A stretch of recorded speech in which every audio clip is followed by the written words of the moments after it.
अब राहुल गांधी ने ऐसा बयान दिया है जो वो विवादों में घिर गए। राहुल के डांस पर बीजेपी को चांस और मौका मिल गया है। पहली तस्वीर देखिए जरा, तेज प्रताप की एक तस्वीर पहले आपको दिखाते हैं। तेज प्रताप एक जनाजे में गए थे आज और हेलीकॉप्टर से गए थे जनाजे में, सीधे वहीं हेलीकॉप्टर उतार दिया जहां मिट्टी हुई थी। उसके बाद देखिए जनाजे को कंधा भी दिया है तेज प्रताप ने।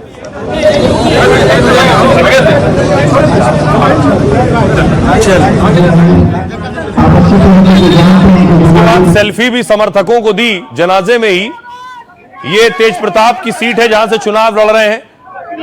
सीधे हेलीकॉप्टर लेकर वहीं पहुंच गए, वहीं उतार दिया और उसके बाद अंतिम संस्कार में शामिल हुए। दूसरी तस्वीर आपको दिखाऊं, उनके छोटे भाई तेजस्वी यादव प्रचार के दौरान मंदिर पहुंचे और सूर्य मंदिर पहुंच गए। राहुल गांधी उनके साथ थे।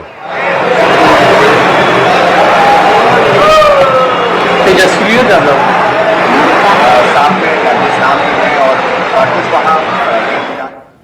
राहुल, तेजस्वी और मुकेश सहनी आज एक साथ मुजफ्फरपुर में रैली कर रहे थे। ये मुजफ्फरपुर रैली की तस्वीरें आप देख रहे हैं। और राहुल ने ऐसा बयान दिया कि वो खुद विवादों में घिर गए।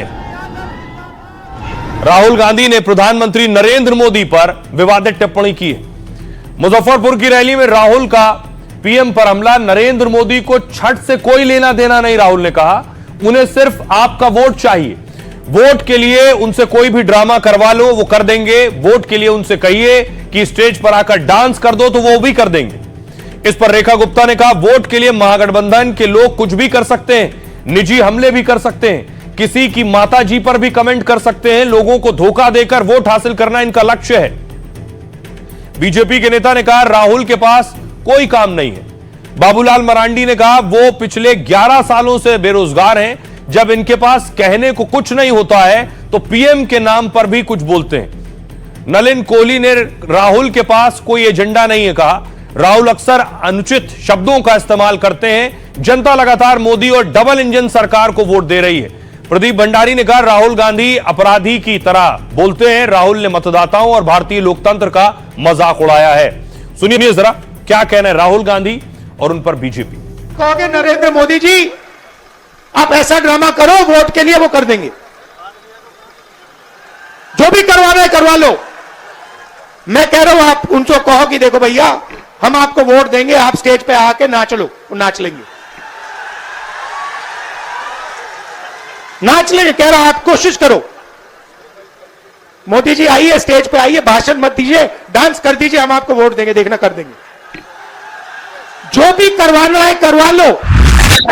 ये महागठबंधन के लोग जो केवल चुनाव और वोटों के लिए कुछ भी कर सकते हैं, देश को बेइज्जत कर सकते हैं, व्यक्ति के बारे में कुछ बोल सकते हैं, किसी की मां के बारे में कह सकते हैं, केवल उनका लक्ष्य है वोट हथियाना, जनता को बेवकूफ बनाना। ये सारे के सारे लोग चोर चोर मुसहरे भाई। प्रधानमंत्री पर जितनी भद्दी टिप्पणियां की है, डांस तो कर रहे थे राहुल गांधी खुद मोटरसाइकिल पर, और किसके साथ कर रहे थे वो उनको भी पता है। डांस करने की आदत राहुल गांधी के खानदान में है। देखिए राहुल गांधी के पास कोई काम नहीं है, बेरोजगार हो चुके हैं पिछले 11 वर्षों से। उनको कोई मुद्दा भी सूझ नहीं रहा है। जब जिसको कोई मुद्दा नहीं सूझे तो कुछ ना कुछ तो बोलेगा ये फिर जनता के बीच में। अब बिहार आ रहे हैं तो कुछ बोलेंगे। अब किसके बारे में बोले? काम तो उनके बाप दादा ने कुछ किया नहीं था, तो इसलिए आप इसलिए उनको बेचारा मजबूरी में कुछ न कुछ बोलना पड़ता है। गृह मंत्री अमित शाह भी आज बिहार में थे। बिहार के दरभंगा में उनकी रैली थी। अमित शाह के मंच पर आप देख रहे हैं मैथिली ठाकुर भी मौजूद हैं। उनके लिए प्रचार कर रहे थे गृह मंत्री।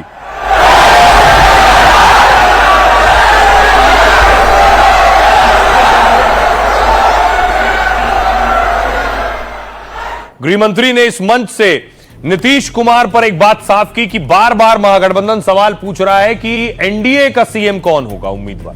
देखिए क्या कहा गृह मंत्री ने। सीएम फेस को लेकर अमित शाह ने महागठबंधन को जवाब दिया। लालू अपने बेटे को मुख्यमंत्री बनाना चाहते हैं सोनिया जी अपने बेटे को प्रधानमंत्री बनाना चाहती हैं। मैं आज इन दोनों को बताना चाहता हूं, ना तो बिहार में सीएम का पद खाली है, ना ही दिल्ली में पीएम का पद खाली है। बिहार में नीतीश कुमार जी सीएम हैं, दिल्ली में नरेंद्र मोदी जी प्रधानमंत्री पद पर हैं। 2025 के चुनाव में एनडीए की सबसे बड़ी जीत होने वाली है। चिराग पासवान ने भी एनडीए के सीएम फेस पर चुप्पी तोड़ी। चिराग ने कहा नीतीश कुमार ही मुख्यमंत्री होंगे, चुनाव का नेतृत्व नीतीश ही कर रहे हैं। महागठबंधन ने डरा धमका कर नाम घोषित किया है। सुनिए जरा सीएम नाम को लेकर क्या कह रहे हैं। सोनिया जी राहुल को बनाना चाहते हैं और लालू जी अपने बेटे को बनाना चाहते हैं। दोनों को मैं कह देता हूं, सीएम या पीएम कोई भी सीट खाली नहीं है। यहां नीतीश कुमार जी है, वहां मोदी जी। आपके लिए सीटें खाली नहीं है। और पुतला बना करके जो है काम कर रही है भाजपा के लोग, और हमारी पूरी सहानुभूति जो है उनके प्रति है कि बीजेपी के लोगों ने क्या से क्या कर दिया, और अब बिहार चलाने की स्थिति में अब नीतीश कुमार जी नहीं रहे। तो प्रभु कर दिया, कितनी बार घोषणा की जाती है एक ही चीज की, है भैया मुख्यमंत्री नीतीश कुमार जी जब उनके नेतृत्व में चुनाव लड़ रहे हैं। एक सामान्य प्रक्रिया का जिक्र गृह मंत्री जी के द्वारा किया गया कि भाई विधायक आएंगे, विधायक चुनेंगे, यही होता है। छूटते ही जब ये उदाहरण दिया जाता है कि राजस्थान में ऐसा नहीं हुआ था तो मध्य प्रदेश, अरे वहां पे एक पार्टी को चुनना था। तो सीएम की लड़ाई अलग जो एनडीए और महागठबंधन में है, लेकिन लड़ाई डिप्टी सीएम पर भी है। उससे पहले देखिए जरा, प्रशांत किशोर अररिया में थे और प्रचार कर रहे थे, जोर शोर से प्रशांत किशोर भी कैंपेन कर रहे हैं, कार के ऊपर खड़े हो गए।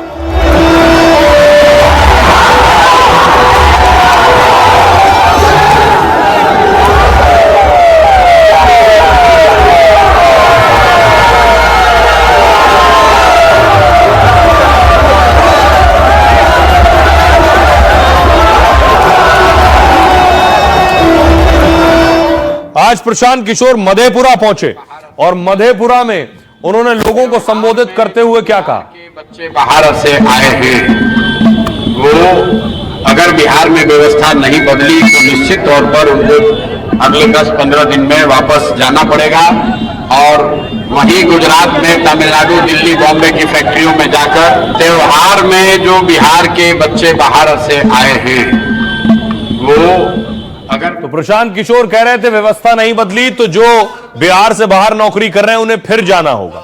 एक और तस्वीर, असदुद्दीन ओवैसी हमला कर रहे हैं महागठबंधन पर। हमारी सरकार बनेगी तो मुख्यमंत्री हमारा होगा। बताओ आप 17% है, अगर मल्ला का बेटा उप मुख्यमंत्री बन सकता। अब देखिए ओवैसी का लालू तेजस्वी पर सबसे बड़ा हमला है। उन्होंने कहा मल्ला का बेटा उप मुख्यमंत्री बन सकता है, यानी साहनी, मुकेश साहनी, तो मोहम्मद का बेटा आखिर क्यों नहीं बन सकता है। जब 3% वाला उप मुख्यमंत्री बन सकता है तो आप तो 17% वाले हो, क्यों नहीं। वो 14% वाले बोल रहे हैं कि दरी बिछाओ, दरी बिछाओ। ओवैसी ने लालू के एमवाई समीकरण पर सवाल उठाए। लालू तेजस्वी से पूछा एमवाई में कौन है, क्या एम मुस्लिम है या अब एम मल्ला हो गया है। तेजस्वी 14% वालों को 36% टिकट देते हैं, 17% वालों को लॉलीपॉप दिया जाता है। मोतिहारी की ढाका सीट पर ओवैसी ने प्रचार किया। एमआईएम उम्मीदवार राणा रणजीत सिंह के लिए वोट मांग रहे थे असदुद्दीन ओवैसी। सुनिए जरा ओवैसी क्या कह रहे हैं इस पर और महागठबंधन क्या जवाब दे रहा है। 3% और कह रहे हैं कि अगर हमारी सरकार बनेगी तो मुख्यमंत्री हमारा होगा। बताओ आप 17% है, अगर मल्ला का बेटा उप मुख्यमंत्री बन सकता तो क्या आदम का बेटा मुख्यमंत्री नहीं बन सकता। असदुद्दीन ओवैसी सवाल उठा रहे हैं कि इंडिया अलायंस डिप्टी सीएम के लिए किसी मुसलमान का चेहरा आगे क्यों नहीं कर रहा है। अरे भाई कौन पूछ रहा था, ओवैसी छोड़िए ना, हम इस पे क्या बोलना है। और बताइए, देखिए कल हम लोगों ने जो घोषणा की है ये प्रण हम लोगों का है, इसको हम लोग जो है मिलकर के जो है पूरा करेंगे। उनको हैदराबाद में मौका मिला ना, हैदराबाद में हो रहे हैं।